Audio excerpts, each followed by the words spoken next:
Salut tout le monde, c'est Etros, j'espère que vous allez bien. Alors aujourd'hui on se retrouve pour une nouvelle vidéo, on va dire c'est un nouveau concept que je voulais faire depuis quelques mois. Ce sera comme les sorties du mois, sauf que ce sera les sorties cinéma. Voilà, donc je ferai exactement comme les sorties du mois. Donc chaque fin du mois, par exemple ce mois-ci, la fin du mois, je sors pour le mois d'après. Et voilà, on va revenir sur les films qui sortiront au cinéma. Fait de blabla, passons à la vidéo. On est parti pour ce nouveau concept, les sorties du mois de juillet au cinéma.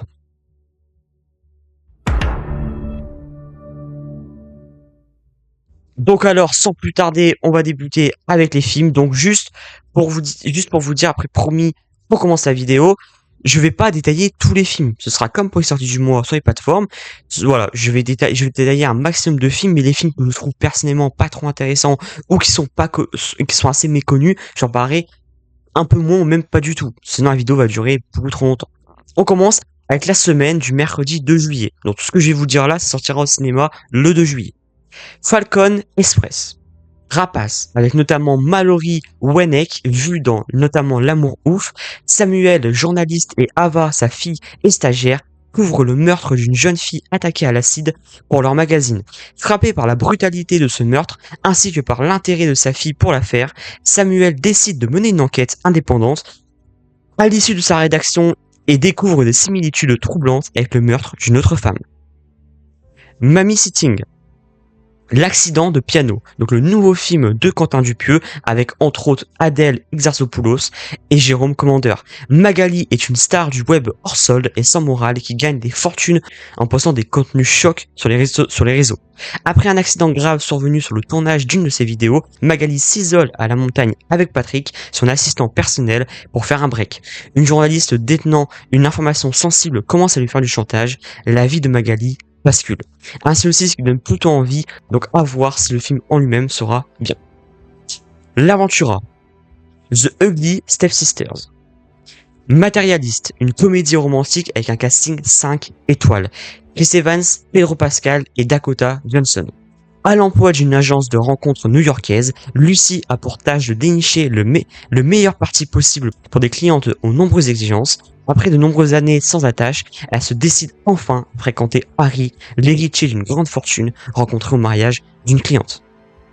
Bon, je ne sais pas si j'irai le voir Day One, car de base, voilà, je suis pas très fan des films style, on va dire, romantique, amour, mais c'est vrai que le casting, par contre, donne envie. Le bonheur est une bête sauvage. La trilogie de Slow, Rêve et Island. Maintenant, on passe avec les sorties ciné du vendredi 4 juillet. Car oui, c'est pas habituel, mais il y a un film qui sortira un vendredi en France. Et ce sera Jurassic World Renaissance. Alors là, clairement, on est sur du très lourd. Il faisait partie des films les plus attendus en 2025. Si vous n'avez toujours pas vu la vidéo, n'hésitez pas. J'ai sorti une vidéo des films les plus attendus en 2025. Donc il risque d'exploser au box-office. C'est même quasi sûr. Avec un gros casting comme Skren Marshala Ali, Jonathan Bailey, et bien évidemment, pour finir avec la meilleure, Scarlett Johansson. 5 ans après Jurassic World, le monde d'après, l'environnement de la planète s'est révélé hostile pour la plupart des dinosaures. Ceux qui subsistent vivent dans des zones équatoriales isolées, dans des conditions proches de celles de leur ère d'origine. Parmi ces créatures terrifiantes, 3 spécimens referment peut-être la clé d'un remède capable de changer le destin de l'humanité. Alors, est-ce que je vais le voir?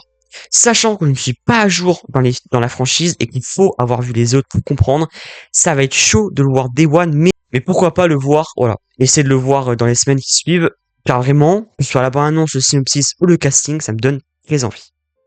Donc maintenant, passons aux sorties cinéma du mercredi 9 juillet.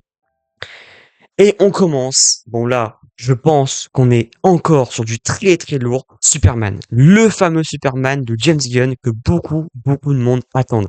Avec David Corenswet qui va reprendre le costume qui était précédemment Henry Cavill. On va voir ce que cela va donner. Superman décide de découvrir exactement d'où il vient et ce que cela signifie. Il tente de concilier ses origines kryptoniennes et son éducation très humaine. Donc vraiment, je pense, après, voilà, je suis pas un énorme fan de Superman, mais je pense que James Gunn, pour le coup, il faut pas qu'il se loupe. In the Summers, Buffalo Kids, Des feux dans la plaine, Other, Marius et les gardiens de la cité phocéenne, Valençol 1965, I Love Pérou, donc coécrit, co-réalisé et avec Raphaël Quenard, lancé dans une course effrénée vers le succès et une fois césarisé, un comédien abandonne ses plus fidèles amis, devient lourdingue et se fait larguer par sa petite amie. Seul face à lui-même, il rêve qu'il est un Concorde et décide de se lancer dans une quête spirituelle. Direction le Pérou. Le rire et le goutot. La trilogie d'Oslo, Humour. Maintenant passons au mercredi 16 juillet. On commence avec les Schtroumpfs, le film. Certains l'aiment chauve, avec notamment Michael Youn, Chantal Ladessou et Kev Adams. Zachary, tout juste trentenaire, file le parfait amour avec Romy. Du jour au lendemain, cette dernière le quitte lorsqu'elle comprend ce que le futur lui réserve. Une calvitie précoce. Dans 6 mois, il sera chauve comme un genou. Pour l'épauler, il contacte son oncle Joseph, qui connaît bien le sujet. Au fil de rencontres improbables, des traitements chocs et de stratégies bancales, il va devoir se battre contre son destin. Bon, j'ai vu la bande-annonce, c'est sûr que ça vole pas très haut. C'est pas du grand cinéma, loin de là. Mais bon, je trouve que les réactions concernant la bande-annonce sont abusées. Si on veut se détendre, poser son cerveau, après le taf, ça peut être un très bon divertissement. Eddington. Secundo Premio. Souviens-toi, l'été dernier, la suite du 2 sorti il y a 27 ans en 1998, Jennifer Love Hewitt et Freddie Prinze reprendront leurs rôles respectifs. Aux côtés d'eux, on aura notamment Madeline Klein. Bon, comme vous le savez, je n'aime pas les films d'horreur, donc je n'irai pas le voir, mais pour les fans, c'est très cool. Super Harry Forever. La trilogie d'Oslo, Désir. Sans dessus, dessous. On continue avec le mercredi 23 juillet. Et là, on arrive peut-être sur le film le plus attendu 2025. Les 4 Fantastiques, premier. Je pense, voilà, comme j'ai dit, on est sûrement sur le film le plus attendu avec Superman de 2025. Donc pour le coup, il faut vraiment pas que Marvel se casse la gueule vu la hype qu'il y a autour. Avec Vanessa Kirby en Jane Storm, Pedro Pascal en Monsieur Fantastique, Joseph Quinn pour la Torche Humaine, ou encore Julia Garner, et bien évidemment Ralph Nelson en Galactus. Alors moi personnellement, j'ai grandi avec les 4 Fantastiques, on va dire des années 2000, donc 2005, je crois, le deuxième il est 2007 je crois, ou 2006. Voilà, de Teen Story avec notamment Ian Gruffudd, Chris Evans, etc. que j'avais et j'adore toujours autant. Donc difficile de me détacher de ce casting. Mais bon, ce casting-là donne plutôt envie. Les bandes annonces également. Donc tout est réuni pour faire une masterclass. Mais il ne faut pas trop s'exciter. On verra bien.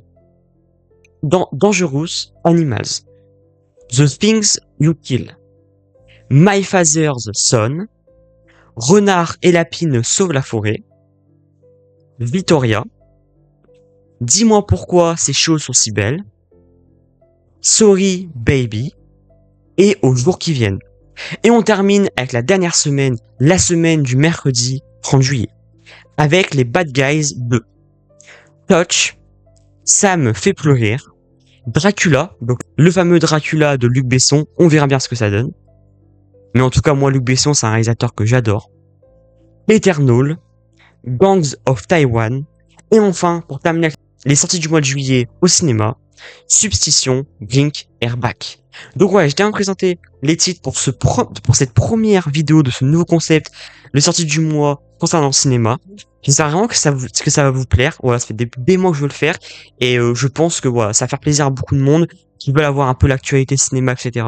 Donc pour ce mois de juin, on a quand même du très très lourd. Voilà, on a quand même qu'à 2 semaines d'intervalle, on enchaîne Superman et les 4 Fantastiques. Voilà, ça va être 2 semaines quand même assez incroyables.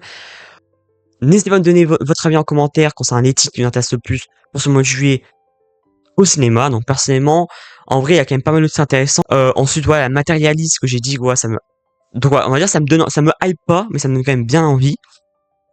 Donc bien sûr, on a Jurassic World Renaissance qui me hype beaucoup, mais je suis pas à jour, faut vraiment que je m'y mette. On a bien évidemment Superman, voilà, les 4 Fantastiques qui ça au box-office, 100% ça va exploser et en espérant que ce soit pas une douche froide. Ensuite, etc., etc. Donc, plutôt un bon mois niveau cinéma. J'espère vraiment que vous allez, voilà, vous passer de très bons moments avec votre popcorn, votre boisson, voilà. N'hésitez pas à liker la vidéo, à partager si ça vous a plu et n'hésitez surtout pas à me dire dans les commentaires si vous voulez que je continue ce nouveau concept. Nous on se retrouvera très prochainement, très bientôt pour les sorties du mois de juillet sur les plateformes. C'est les 3 ciné. Quittez-vous bien. Ciao, ciao!